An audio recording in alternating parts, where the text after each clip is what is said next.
साल था 2000। Waste Africa के एक अंधेरे और सुनसान जंगल में एक 12 साल का बच्चा कोकोआ के पोट तोड़ने का बेहद खतरनाक काम कर रहा था। वो पेड़ों पर चढ़कर उनके अंदर से कोकोआ के बीज निकालता था ताकि दुनिया को चॉकलेट मिल सके। लेकिन उस बच्चे के पैर में एक सस्ती चप्पल तक नहीं थी, शरीर पर फटे हुए कपड़े थे और हाथ में एक भारी पुरानी कुल्हाड़ी थी। अगर तुम उसके हथेलियों को देखते तो वहाँ दर्दनाक छाले पड़े थे जिनसे खून निकल रहा था। वह रोज 14 घंटे इस धूप में पिस रहा था और थोड़ा भी रुकने पर उसे डंडे से जानवरों की तरफ पीटा जाता था। वह कोई आम नौकरी नहीं कर रहा था, वो वहाँ एक गुलाम की जिंदगी जी रहा था जिसके पास भागने का कोई रास्ता नहीं था। लेकिन इस पूरी कहानी का सबसे हिला देने वाली बात यह थी कि वो बच्चा ये सब चॉकलेट के लिए कर रहा था, पर उसने अपनी पूरी जिंदगी में कभी चॉकलेट का एक छोटा सा टुकड़ा तक नहीं चखा था। उसे अंदाजा भी नहीं था कि उसकी यह मौत वाली मेहनत दुनिया की सबसे अमीर देशों के लिए प्रीमियम लग्जरी प्रोडक्ट तैयार कर रही थी। यह सिर्फ उस एक बच्चे की स्टोरी नहीं थी, बल्कि ऐसे 2 मिलियन मासूम बच्चे उन जंगलों में हर दिन मर रहे थे। इस पूरे सच को समझने के लिए हमें साल 1900 के उस दौर में जाना होगा जब इस ग्लोबल इंडस्ट्री ने एक सोची समझी साजिश और झूठ के सहारे मार्केट में अपना पहला कदम रखा था। आखिर इस डार्क सिस्टम की शुरुआत कैसे हुई थी? दुनिया ने एक इतने बड़े ग्लोबल बिजनेस के पीछे इतने भयानक कॉर्पोरेट क्राइम कैसे छुपा दिया था? तो सच यह था कि इस पूरे नेक्सस के पीछे किसी क्रिमिनल गैंग या माफिया का हाथ नहीं था। इसकी शुरुआत की थी दुनिया के सबसे बड़े और multi billion dollar corporate brands ने। और आज हम इस 100 साल पुराने झूठ के पर्दे को हमेशा के लिए उठाने वाले हैं।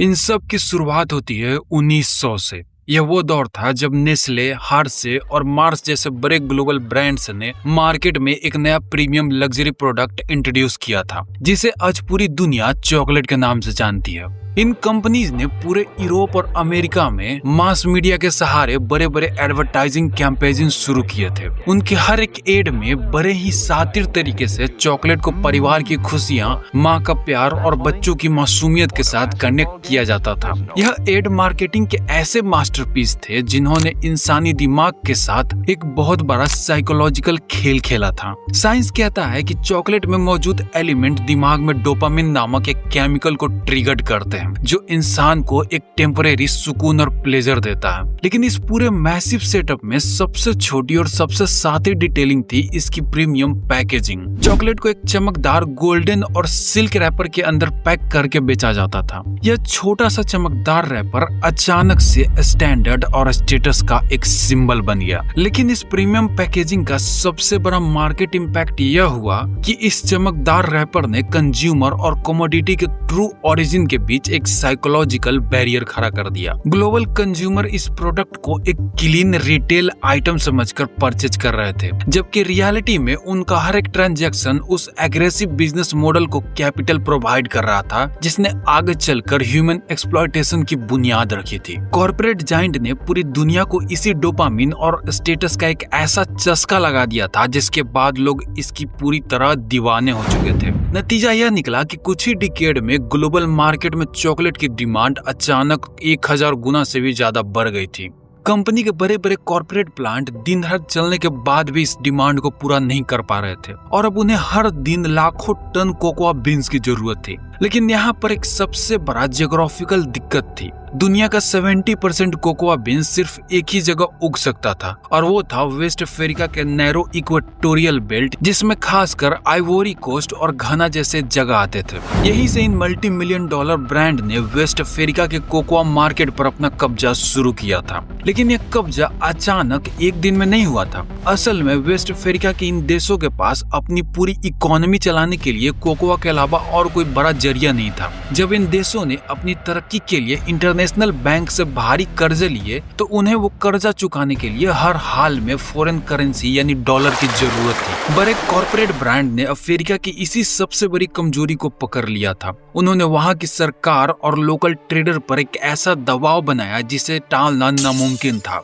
उन्होंने साफ कह दिया था कि अगर उन्हें उनका प्रोडक्ट बेचना है तो उन्हें इन कंपनीज के मुताबिक चलना होगा और इसी दबाव के फायदा उठाकर उन्होंने उन्होंने लोकल ट्रेडर से एक बेहद चालाकी भरा फिक्स्ड प्राइस कॉन्ट्रैक्ट साइन करवा लिया था। इस कॉन्ट्रैक्ट में एक ऐसी शर्त लिखी थी जिसके तहत इंटरनेशनल मार्केट में कोकोआ का रेट कितना भी बढ़ जाए, अफ्रीका के किसानों को अपना माल हमेशा एक फिक्स्ड और बेहद सस्ते दाम पर ही बेचना पड़ेगा। इस एक सिंगल लाइन ने पूरे वेस्ट अफ्रीका के किसानों को कर्जे के एक ऐसे जाल में फंसा दिया जहां से निकलने का कोई रास्ता नहीं था।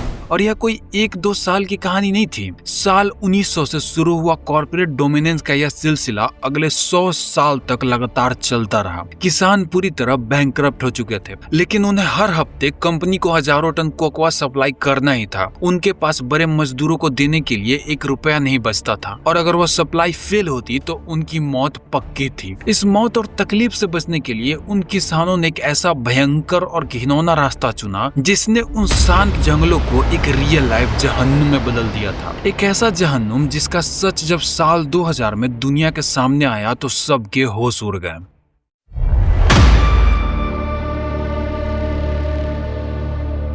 साल 1900 में कॉर्पोरेट ब्रांड ने जो फिक्स प्राइस कॉन्ट्रैक्ट शुरू किया था वो वेस्ट अफ्रीका के लिए एक स्लो पॉइजन बन चुका था। अगले 50 साल यानी 1950 के दौर तक ग्लोबल कॉरपोरेशन का यह दबाव लगातार बढ़ता रहा और किसान धीरे धीरे कर्जे के एक ऐसे दलदल में धंसते चले गए जहां से निकलना नामुमकिन था। और फिर आया साल 1960। यह वो दौर था जब आइवोरी कोस्ट और घाना जैसे देशों को फ्रांस और ब्रिटेन के कॉलोनियल राज से आजादी तो मिली, लेकिन उनकी नई बनने वाली आजाद सरकारों के पास अपनी पूरी इकोनॉमी को जिंदा रखने के लिए इस कोकोआ के अलावा और कोई बड़ा जरिया नहीं बचा था। वो पूरी तरह इन कॉरपोरेशन पर डिपेंडेंट हो चुके थे। लेकिन इसी दौर में ग्लोबल ब्रांड्स ने मार्केट पर अपना शिकंजा और टाइट कर दिया, जिसके नतीजे में कोकोआ के दाम इंटरनेशनल मार्केट में अचानक आधे से भी कम कीमत पर क्रैश कर गए। किसानों के पास बड़े मजदूरों को देने के लिए 1 रुपया नहीं बचता था, लेकिन अगर वो सप्लाई फेल करते तो उनकी जमीन और मौत दोनों पक्की थी। और यहीं से इसी 1960 और 70 के दौर में इस एक्सट्रीम फाइनेंशियल प्रेशर ने वेस्ट अफ्रीका के जंगलों में एक नए और घिनौने बिजनेस को जन्म दिया, the organised child trafficking network. यह नया क्रिमिनल नेटवर्क कोई आम चोरी छुप पे चलने वाला काम नहीं था, बल्कि यह एक बेहद ऑर्गेनाइज और ऑटोमेटिक चैन की तरह काम करता था। इसकी शुरुआत होती थी आइवोरी कोस्ट के पड़ोसी देश जैसे कि माली और बुर्किना फासो से, जो एक्सट्रीम गरीबी से गुजर रहे थे।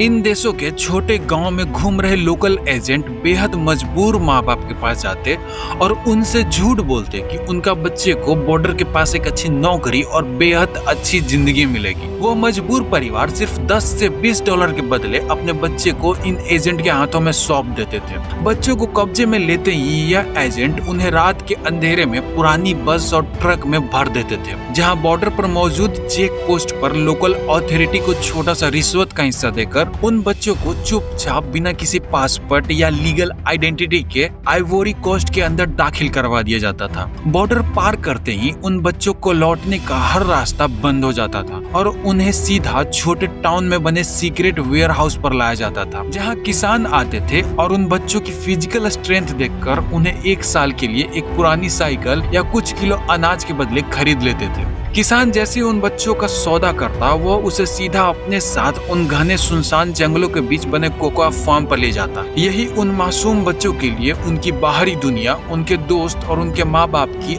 आखिरी निशानी थी, क्योंकि इस बाउंड्री को पार करने के बाद उनके अपने परिवार से मिलने का हर एक जरिया हमेशा के लिए मिटा दिया जाता था। लेकिन इस पूरे ट्रैफिकिंग नेटवर्क का यह सौदा तो सिर्फ एक शुरुआत थी। इसके आगे उन घने जंगलों के अंधेरे में उन बच्चों के साथ जो भयानक खेल खेला जाने वाला था, वो किसी भी इंसान की रूह को अंदर तक कपाने के लिए काफी था।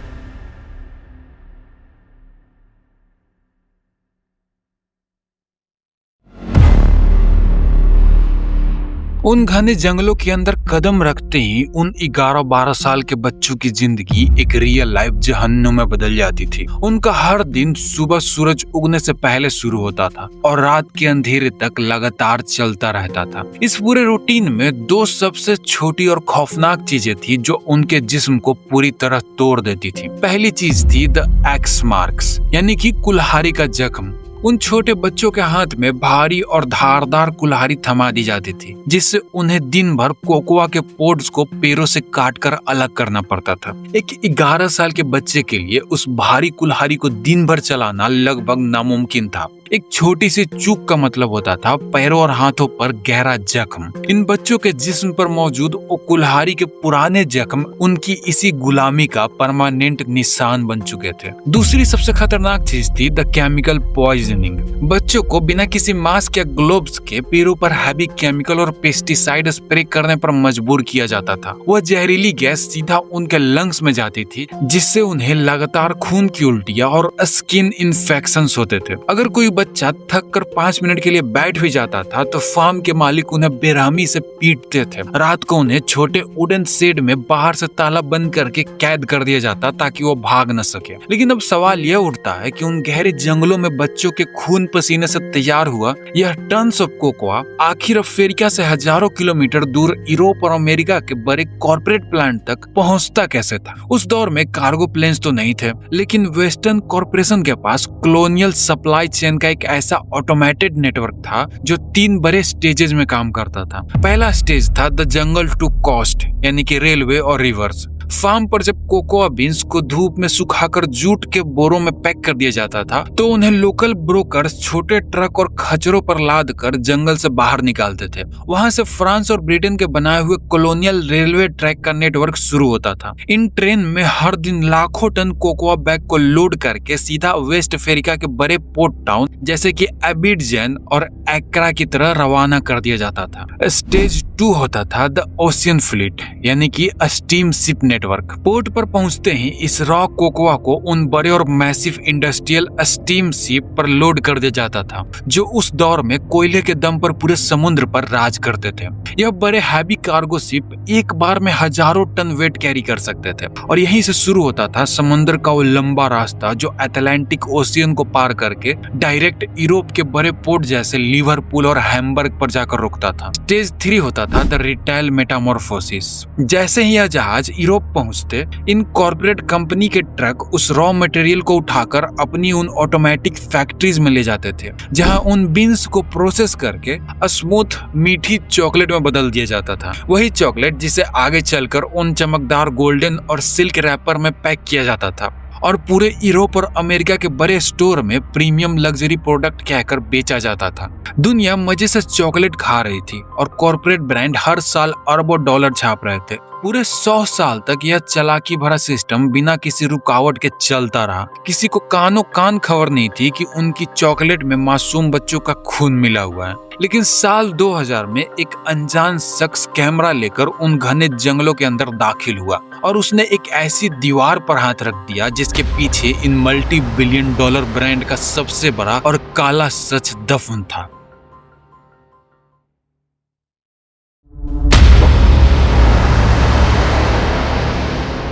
साल 2000 में जब 2 ब्रिटिश जर्नलिस्ट छुप करके आइवोरी कोस्ट के जंगलों में दाखिल हुए तो उनका मकसद सिर्फ एक अफवाह की जांच करना था, लेकिन उनके हिडन कैमराज ने जो रिकॉर्ड किया वो इंसानियत को शर्मसार करने के लिए काफी था। उन्होंने पहली बार उन कोकोआ फार्म के अंदर जाकर उन बच्चों के चेहरे दुनिया के सामने लाए। इस पूरे एक्सपोज में एक ऐसी छोटी सी इंसिडेंट सामने आई जिसने इस इन्वेस्टिगेशन को पूरी दुनिया का सबसे बड़ा मुद्दा बना दिया। उन जर्नलिस्ट को जंगलों के बीच एक 12 साल का बच्चा मिला जिसका नाम था एली डाइबेट। एली को माली से झूठ बोलकर लाया गया था और कई सालों से उसे एक पुरानी साइकिल के बदले बेचकर यहाँ बंधुआ मजदूर बना दिया गया था। जब कैमरे के सामने एली से पूछा गया कि जब तुम थक जाते हो तो क्या होता था, तो उसने अपने जिस्म के पुराने जख्म दिखाते हुए एक ऐसी बात कही जिसे सुनकर पूरे यूरोप के लोगों के हाथ से चॉकलेट छूट गई। एली ने कहा कि जब वो लोग चॉकलेट खाते हैं तो वो असल में मेरा मां खा रहे होते हैं। इस एक छोटे से बच्चे के बयान का इम्पैक्ट इतना गहरा हुआ कि पूरे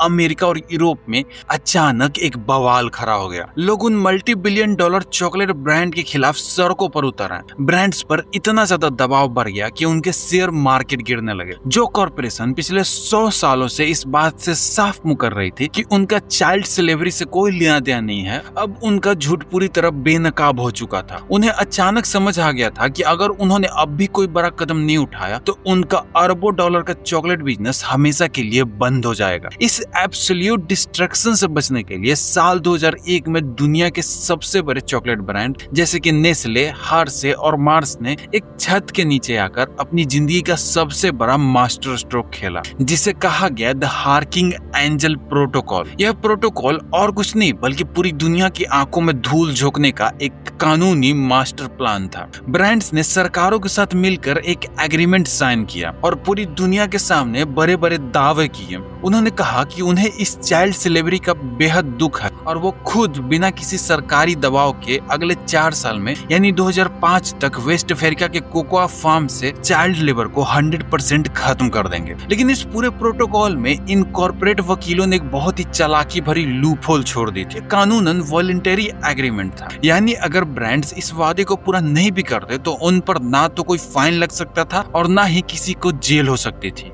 यह सिर्फ एक कागजी वादा था जिसका सिर्फ मकसद एक था, पब्लिक के गुस्से को शांत करना और उस स्लेव फ्री लेबल वाले कानून को हमेशा के लिए रोक देना। और उनका यह मास्टर स्ट्रोक पूरी तरह कामयाब रहा। जैसे इस प्रोटोकॉल पर साइन हुए, मीडिया में चल रहे सारे बवाल अचानक शांत हो गए। लोगों को लगा कि अब मासूम बच्चों को नरक से आजादी मिलेगी, लेकिन उन्हें नहीं पता था कि इस कॉरपोरेशन ने आजादी का नहीं बल्कि उन बच्चों की गुलामी को और 20 साल आगे बढ़ाने का कॉन्ट्रैक्ट साइन कर लिया था। साल 2001 में हार्किंग एंजल प्रोटोकॉल पर साइन करके कॉर्पोरेट ब्रांड ने दुनिया भर के गुस्से को तो शांत कर दिया था, लेकिन उनका असली चेहरा तब सामने आया जब वादे के मुताबिक साल 2005 आया। प्रोटोकॉल के मुताबिक 2005 तक वेस्ट अफ्रीका के कोकोआ फार्म से चाइल्ड लेबर को 100% खत्म होना था। लेकिन जब साल 2005 का डेडलाइन खत्म हुआ तो ग्राउंड रियलिटी पर 1% का भी बदलाव नहीं आया था। मासूम बच्चे अब भी उन्हीं जंगलों में कुल्हाड़ी चलाने पर मजबूर थे। कॉर्पोरेशन ने बिना किसी शर्म के सरकारों से थोड़ा और वक्त मांगा। उन्होंने कहा कि सिस्टम बड़ा है, बदलाव में थोड़ा वक्त और चाहिए। और यहीं से शुरू हुआ डेडलाइन को एक्सटेंड करने का एक ऐसा सिलसिला जो अगले 2 दशकों तक बिना रुके दुनिया को उल्लू बनाता रहा। पहले तो ब्रांड्स चाइल्ड लेबर को खत्म करने में पूरी तरह नाकाम रहे और उन्होंने पब्लिक प्रेशर से बचने के लिए नया डेडलाइन साल 2010 का सेट कर दिया। लेकिन साल 2010 आते आते जब दोबारा ऑडिट हुआ तो पता चला कि स्लेवरी कम होने के बजाय और बढ़ चुकी थी। इस बार ब्रांड्स ने फिर से माफी मांगी और डेडलाइन को शिफ्ट करके